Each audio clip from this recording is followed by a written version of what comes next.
What's up, everyone? It's Brian here for YesBroadway, and we are at Bandstand to debut the first episode in our new series, Sit in the Pit. Bandstand takes place in post-World War II Ohio, where a bunch of soldiers come home and they gotta play some swing music. But what are we focusing on here? The music of musicals. I'm going to hang out with Joe Carroll, who is the drummer of Bandstand. He's an actor in the company, and he's playing the drums on stage like a few of the other actors in the show. It's gonna be a blast. I'm gonna hang out with Joe. We're gonna do some drumming. Let's go have fun. Johnny Simpson, I'm the drummer in the Donny Nova band. Bandstand, it's about a group of World War II vets who come back from the war and start a swing band. And we get in a national competition to write the next great song.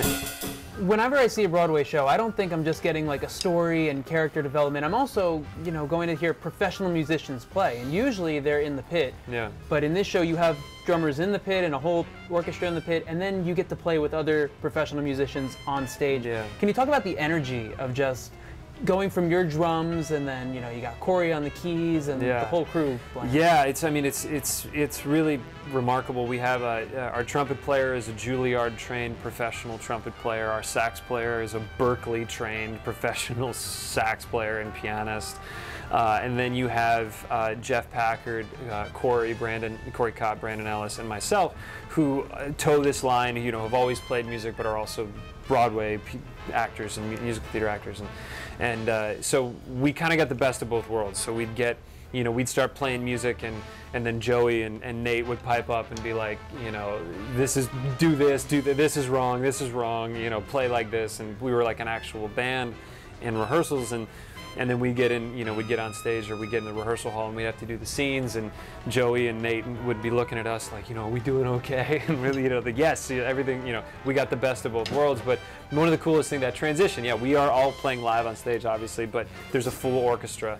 And so the coolest moment, and really that first moment where the orchestra has been playing, and they're played I Know a Guy, which is the classic, it's set to music when you're putting a band together. Hey, do you know anybody who plays? Hey, do you know anybody who plays?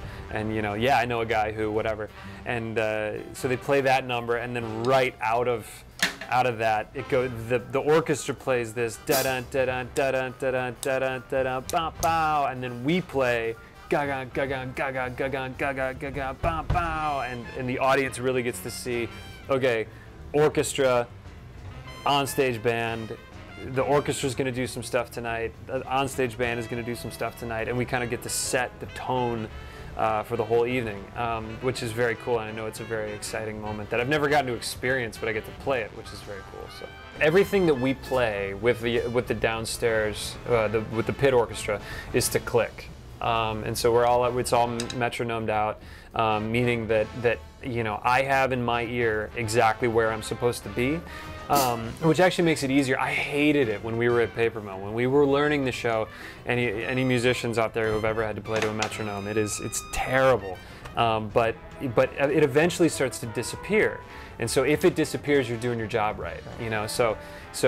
But I hear that I have an in-ear system that gives me a little bit of Brandon Ellis, who's the bass player, a little bit of bass and a little bit of piano, and then that click. And so I have it, and then when I have it, the downstairs music, Adam Wolf, our pit drummer, he has it, and the bass, so the rhythm section all goes on click together. So then it's actually very clear, if we're not playing together, who's wrong, because there is no like, oh, I was feeling it this way tonight, I was feeling it that way tonight. How did you have to tailor your playing style and playing music while also still acting and being Johnny? Well, I think it's so funny that every drummer character that I've auditioned for, which is probably like half a dozen in my time in New York, you just go on auditions all the time. The drummer always has a head injury.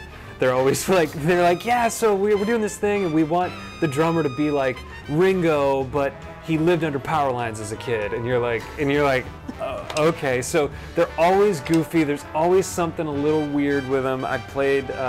I was an understudy in Once, which was in this theater, Once the musical. I made my Broadway debut in that show, and one of the characters I played was Svetch, who was the drummer, and he was totally wacky and drank too much coffee, and these guys are always a little goofy, and so I always just saw like, the best version of this sort of Ringo and you know, drummers past who always have this personality, like they're kind of the youngest kid in the family. They're there to just kind of make everybody laugh, but they also keep everybody together, and they're the heartbeat of the band. He's a happy-go-lucky guy who's seen some stuff, and that is very clear in the idea that, you know, he has a traumatic brain injury, which is something that is not spoken of a lot in the realms of veterans and people coming home from war with PTSD. Traumatic brain injuries are a huge issue, and I have a lot of people, we've had a lot of veterans who come up to me after the show and are like, that's my uncle, that's my cousin, that's my son who had a traumatic brain injury, and people don't talk about it. They talk about the nightmares and PTSD and these things, but coming back with you know, having experienced a brain injury is something that's really common.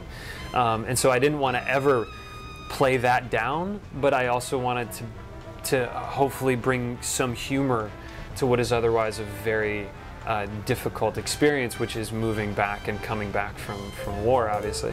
Well, yeah, no, this is our veterans wall. That's my grandfather, Joseph Seaman. That's my my mom's dad. He was in the Navy. He loves musicals. But this is their vet wall. Before every show, we dedicate the show to a veteran. And most of these people started, you know, they're family members of people in the show. And then we started just meeting vets and people who come to see the show, and we put their pictures up on the wall. Current serving military, you know, family members, World War II.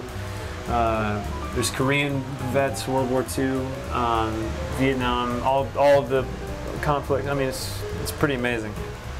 So what came first, singer or drummer? Drummer. I was really little. My uncle was a drummer, and he collected like rock and roll memorabilia, and he played in bands and stuff. And when I was like 2 years old, he put me up on his drum set in his basement in Akron, Ohio, and was like, you know, this is how you do it. And it was everything. I played in middle school band and played in Green Day cover bands in middle school and high school, you know, random bands, and then kind of gave it up for a while to kind of focus on acting and music, you know, musical theater, and went to college for musical theater.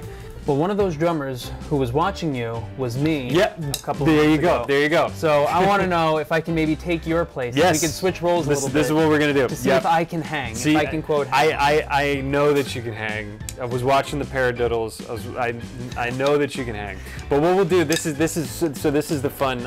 This was my biggest challenge when I did the first reading of this show, and I heard Welcome Home Finale, which is the final song in the show. But it sits at 260 on the metronome, which means something to some people and nothing to others. But it sits here, which I think, yeah. So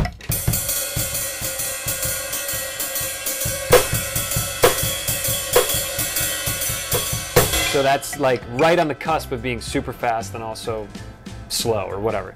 So it's very difficult right in that pocket. You know, it's exactly like J.K. Simmons and Whiplash. You know, faster. You know, but he doesn't slap you. He doesn't slap. There's no slapping. There's no punching holes in snare drums. But yeah. So we can let's give it a shot. Let's give it a shot. So what we'll do is we'll go like bar by bar, and so just start. Okay. We'll start it slow, and then we'll get it out.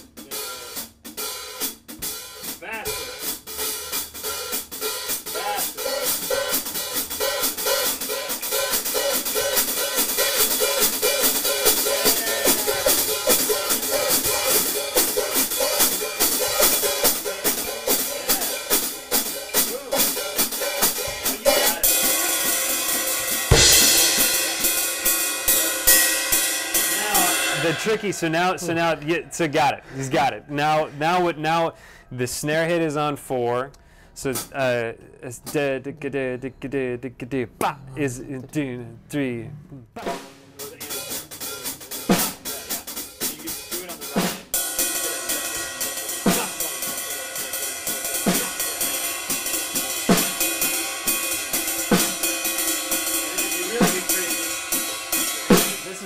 This is where it gets really weird. The bass drum is on boom boom boom boom boom boom.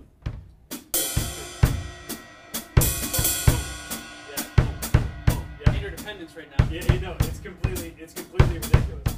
Well, here, that could be cool. Yeah, it's totally. It's been a while. Here, I'll break this down slowly. It's terrible. It's terrible.